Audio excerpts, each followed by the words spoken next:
Hello friends, வணக்கம். எல்லோரும் எப்படி இருக்கிறீங்க? நல்லா இருக்கிறீங்கன்னு நம்புகிறேன். இன்றைக்கி நம்ம வீடியோவில் 10 பூஜை அறை குறிப்புகள் பற்றி தான் பார்க்க போகிறோங்க. இந்த குறிப்புகள் எல்லாமே இல்லத்தரசிகள் எல்லாத்துக்கும் ரொம்ப ரொம்ப பயனுள்ளதாக இருக்கும்னு நம்புகிறேன். இந்த வீடியோவை கடைசி வரைக்கும் பார்த்து நீங்களும் இதே மாதிரி ஃபாலோ பண்ணிக்கோங்க. வாங்க வீடியோக்குள்ளே போகலாம். முதல்ல டிப் நம்பர் 1 என்னன்னு பார்த்துக்கலாம். பொதுவாகவே எல்லாரும் விநாயகர் சிலை வச்சுருப்போம். இப்போ இந்த சிலைக்கு மாலை போடுறதானா ஈஸியாக போட்டுடலாம். தனியாக பூ, ரோசா பூ, சாமந்தி பூ வைக்கிறதுனா ரொம்ப கஷ்டம். நான் இப்போ ஒரு டிப் சொல்லித்தரேன். அதுக்காக நான் ஒரு ஸ்கெட்ச் பென்னோட மூடியும் சலோ டேப்பும் எடுத்துருக்கிறேன். இந்த சிலைக்கு பின்னாடி நம்ம அந்த ஸ்கெட்ச் பென் மூடியை வச்சு சலோ டேப் வச்சு ஒட்டிடலாம்.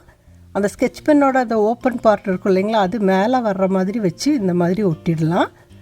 நம்ம வேண்டாங்கிறப்போ பிரித்து எடுத்துக்கலாம். ஒன்றுமே ஆகாது சலோ டேப் ஆனதுனால. அந்த மூடி வெளியே தெரியாத மாதிரி பின்னாடி இந்த மாதிரி ஒட்டிக்கலாங்க. இப்போ பாருங்கள், நான் ஒரு சாமந்தி பூ வைக்கிறேன். ரோஸ் பூ வைக்கிறதுனாலும் இந்த மாதிரி வச்சுக்கலாம். இது ரொம்ப ரொம்ப ஈஸியான ஒரு மெத்தடு. நீங்களும் ஃபாலோ பண்ணிக்கோங்க. வாங்க அடுத்த டிப்புக்கு போகலாம். டிப் நம்பர் 2 என்னன்னு பார்க்கலாம். நம்ம எல்லாருமே பூஜை அறையில் குங்குமமும் மஞ்சளும் வச்சுருப்போம். இதை இப்படியே வைக்கும்பொழுது கொஞ்ச நாளில் ஒரு மாதிரி பூஷணம் பிடிச்ச மாதிரி நூல் நூலாக திரிஞ்ச மாதிரி ஆகிடும். அப்படி ஆகாமல் இருக்கணும்னா நம்ம பச்சை கற்பூரத்தை லேசாக பொடிச்சு 2லேயும் சேர்த்துக்கலாங்க. பச்சை கற்பூரம் தான் நம்ம யூஸ் பண்ணணும். இது எடிபிள் கற்பூரம் அப்படின்னு சொல்லுவாங்க. இப்போ இதை லேசாக பொடிச்சு இந்த குங்குமத்துலேயும் மஞ்சள்லேயும் கலந்துடலாங்க. மிக்ஸ் பண்ணி வச்சோன்னா எப்போவுமே மஞ்சளும் குங்குமமும் நிறம் மாறாமல் நல்லா ஃப்ரெஷ்ஷாகவே இருக்கும்.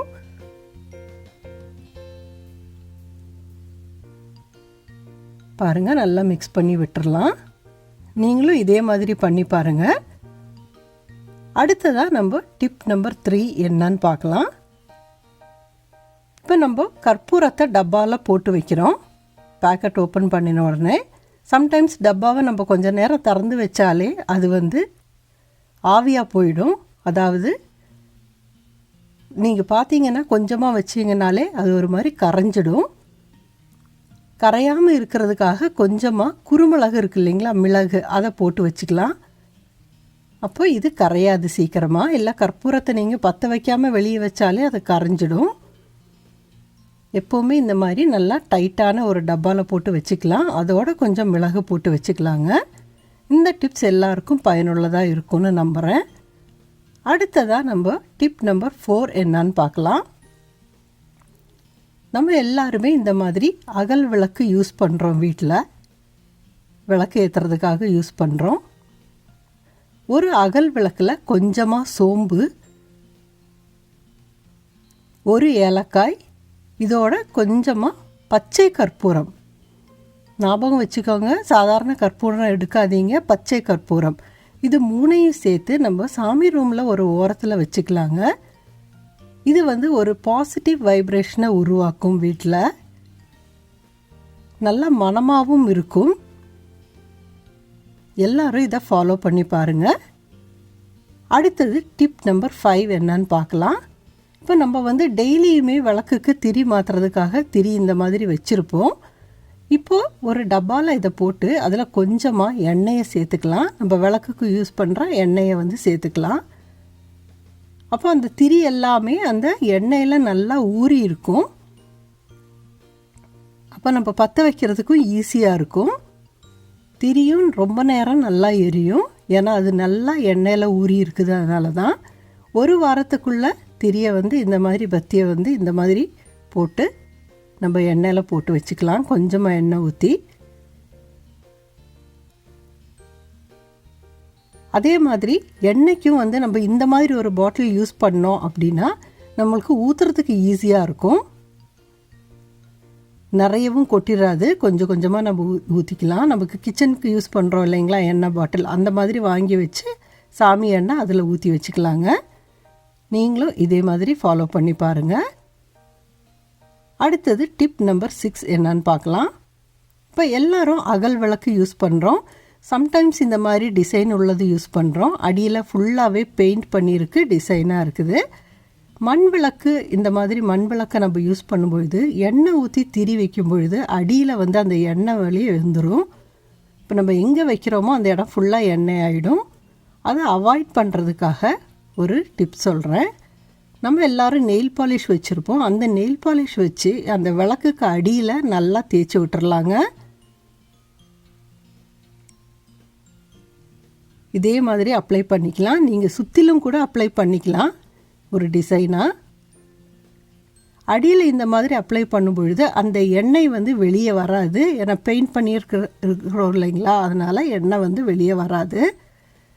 இந்த டிப் உங்களுக்கு யூஸ்ஃபுல்லாக இருக்கும்னு நம்புகிறேன். அடுத்தது டிப் நம்பர் 7 என்னன்னு பார்க்கலாம். இப்போ சாமிக்கு நம்ம சந்தனம் வைப்போம். அதை எப்படி கரைக்கிறது அப்படிங்கிறது தான் இந்த டிப்பில் நான் சொல்ல போகிறேங்க. கொஞ்சமாக சந்தனம் எடுத்துருக்கிறேன். சந்தனம் நல்லா கலர்ஃபுல்லாக இருக்கணும் அப்படிங்கிறதுக்காக இதோட கொஞ்சமாக பன்னீர் சேர்த்துருக்கிறேன். இது நல்ல ஒரு வாசனையும் கொடுக்கும். பன்னீர் மட்டும் இல்லாமல் கொஞ்சமாக பச்சை பால், அதாவது காய்ச்சாத பச்சை பாலை வந்து கொஞ்சமாக சேர்த்துக்கலாம். ஒரு 1/4 டீஸ்பூன் அளவுக்கு சேர்த்துக்கலாம்.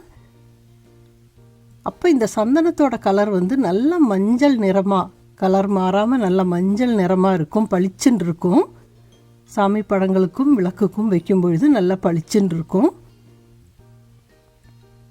பச்சை பாலாக இருக்கணுங்க, காய்ச்சாத பால். இந்த மெத்தடை நீங்களும் ஃபாலோ பண்ணி பாருங்கள், உங்களுக்கு யூஸ்ஃபுல்லாக இருக்கும் அப்படின்னு நம்புகிறேன். அடுத்ததாக நம்ம டிப் நம்பர் 8 என்னன்னு பார்க்கலாம். இப்போ சாமிக்கு வந்து நைவேத்தியம் வைப்போம். நம்ம சில டைமு நம்ம சமைப்போம், பிரசாதம் எல்லாம் சமைச்செடுப்போம். இப்போ நம்ம சமைக்க முடியாத டைமில் ஏதாவது ரெடிமேடாக இருக்கணும் இல்லைங்களா, அதுக்காக இந்த மாதிரி நம்ம ட்ரை ஃப்ரூட்ஸ் ஏதாவது வச்சுக்கலாம். இப்போ பார்த்தீங்கன்னா திராட்சை வச்சுருக்கிறேன். பேக்கெட் பிரித்த உடனே சாமிக்குன்னு கொஞ்சம் எடுத்து வச்சுக்கலாங்க. இப்போ சின்ன பேக்கெட்டாக இருந்தால் பேக்கெட் ஃபுல்லாக வச்சுக்கலாம். பெரிய பேக்கெட்டாக இருந்தால் ஓப்பன் பண்ணின உடனே நம்ம யூஸ் பண்ணுறதுக்கு முன்னாடி சாமிக்குன்னு ஒரு டப்பாவில் போட்டு சாமிக்கிட்ட வச்சுக்கலாம். அப்போ டெய்லி நம்ம பிரசாதத்துக்கு அதை யூஸ் பண்ணிக்கலாம். இப்போ திராட்சை மட்டுமே இல்லை, நீங்கள் வந்து பொட்டுக்கடலையும் வெல்லமும் கூட வைக்கலாங்க. இந்த மாதிரி டப்பாவில் நம்ம போட்டு வைக்கும்பொழுது ஈஸியாக எடுத்துக்கலாம். நம்ம மற்ற டைமில் இதை தொடாமல் இருப்போம் இல்லைங்களா, சாமிக்கிட்டே இருக்கும் பொழுது இந்த மாதிரி வெல்லத்தை வந்து போட்டு வச்சுக்கலாம். இதை பிடிச்சி கூட பொட்டுக்கடலையோடு சேர்த்து வச்சுக்கலாம். இந்த மாதிரி 2 டப்பா வைக்கும் பொழுது ஈஸியாக நம்ம பிரசாதத்துக்கு எடுத்துக்கலாங்க. இது ரொம்ப யூஸ்ஃபுல்லான டிப்பாக இருக்கும்னு நம்புகிறேன் நான். நீங்களும் ட்ரை பண்ணி பாருங்கள். அடுத்ததாக டிப் நம்பர் 9 என்ன அப்படின்னு பார்க்கலாம். நம்ம வந்து அகல் விளக்கு பற்ற வைக்கிறோம், காமாட்சி அம்மன் விளக்கு பற்ற வைக்கிறோம்.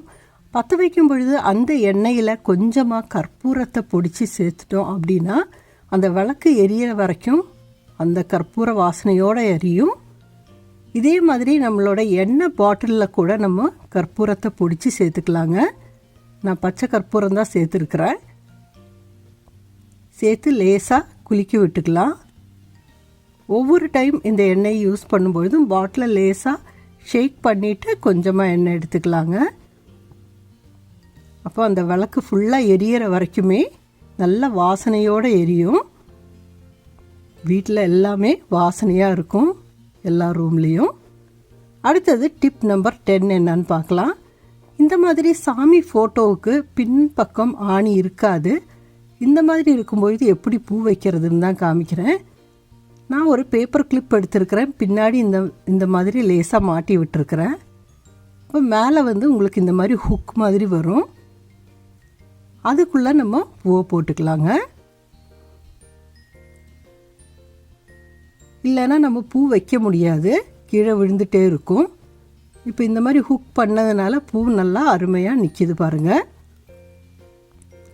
இதே இது நீங்கள் சின்ன ஆணி இருந்தால் கூட உங்களோட ஃப்ரேம் கொஞ்சம் பெருசாக இருந்ததுன்னா ஆணியை கூட பின்னாடி பக்கம் வச்சு ஒட்டிக்கலாம். இல்லை பழைய பேங்கிள்ஸ் இருந்தால் கூட மடித்து அதை வச்சு டேப் வச்சு ஒட்டிக்கலாங்க. இந்த டிப் ரொம்ப ரொம்ப ஈஸியான ஒரு டிப், ஃபாலோ பண்ணி பாருங்கள். இந்த வீடியோவில் சொன்ன நான் 10 டிப்ஸுமே உங்களுக்கு ரொம்ப ரொம்ப யூஸ்ஃபுல்லாக இருக்கும் அப்படின்னு நம்புகிறேன். இந்த வீடியோ பிடிச்சிருந்ததுன்னா லைக் பண்ணுங்கள், கமெண்ட் பண்ணுங்கள், உங்கள் ஃப்ரெண்ட்ஸோட ஷேர் பண்ணிக்கோங்க. மீண்டும் அடுத்த வீடியோவில் சந்திக்கும் வரை பாய். தேங்க்ஸ்.